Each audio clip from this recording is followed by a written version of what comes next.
Representação desses espelhos está ali, ó, essa quase reta com as extremidades curvas, né? E esses tracinhos que a gente coloca lá em cima, perto da parte curva, é para representar que a face do lado esquerdo é uma face rústica, não refletor especular. Portanto, ele reflete a luz especularmente por dentro da curvatura. Já o segundo, que é a representação aí do espelho convexo, esses tracinhos estão dentro da curva, significando então que por dentro a reflexão é difusa e que por fora a reflexão é especular. Muito bem, pessoal. Esses espelhos eles formam algumas imagens interessantes, né? Nós vamos então observar o que acontece com os raios. Esse estudo foi feito por Gauss, raios de luz que chegam a esse espelho, como é que eles se refletem, né? E nós temos aí os chamados raios paraxiais, que são aqueles raios bem próximos ao eixo principal desse espelho, e observar a formação das imagens. Então, observem primeiro aí o que nós chamamos de raios notáveis no espelho. Nós temos aí 3 raios importantes e vamos fazer já uma associação entre os 2 espelhos. Se você tem lá no seu espelhinho, né, o eixo principal é aquele eixo que passa pelo centro do espelho, vai até o vértice do espelho é o vértice da esfera de onde ele foi tirado. Então nós temos aí um eixo que passa pelo centro e pelo vértice, e no ponto médio do segmento CV, entre o centro e o vértice, nós temos o chamado foco do espelho. Se você emite um raio paralelo a esse eixo principal, para qualquer um dos 2 espelhos, este raio vai bater lá no seu espelho e vai refletir passando pelo foco. Então olha lá, para o espelho côncavo, paralelo reflete e volta pelo foco.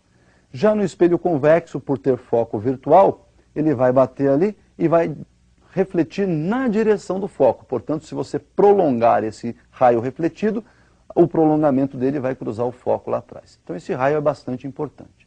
O segundo raio é o inverso desse, né? Se o paralelo refletiu na direção do foco, todo raio que for incidente passando pelo foco vai refletir paralelo ao eixo principal. Isso também acontece aí para os 2 espelhos. E por outro lado, se você tem um espelho onde a incidência é no próprio vértice, incidiu no vértice, vai refletir com o mesmo ângulo. Esses ângulos, então, formado entre raio incidente e eixo principal, e raio refletido e eixo principal. Também se aplica aos 2 espelhos.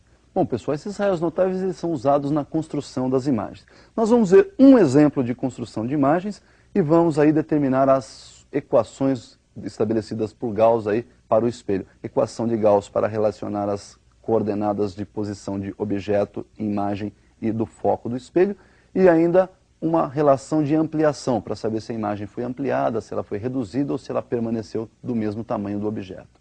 Então observem na tela.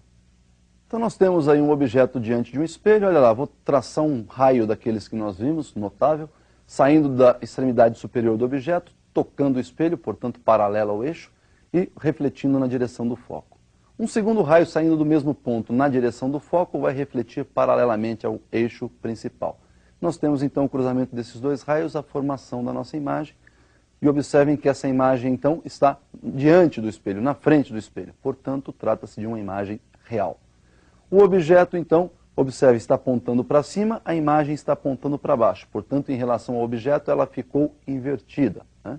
E o tamanho da imagem, podem observar aí, agora é menor que o tamanho do objeto, portanto nós temos aí uma imagem reduzida. Então Gauss estabeleceu a seguinte relação, né? O inverso da distância focal igual ao somatório dos inversos das abscissas do objeto e da imagem. 1 sobre f igual 1 sobre p mais 1 sobre p'. Uma outra relação importante é da ampliação, para você determinar se essa imagem foi ampliada, ou se ela foi reduzida, ou até mesmo se ela permaneceu do mesmo tamanho do objeto. Ampliação igual a I sobre O. Esta ampliação também pode ser chamada de aumento transversal linear. Bom, esse aumento também, ou esta ampliação, pode ser dada por menos P' sobre P. Este menos P' sobre P aparece de uma relação de triângulos lá na construção de imagens, né?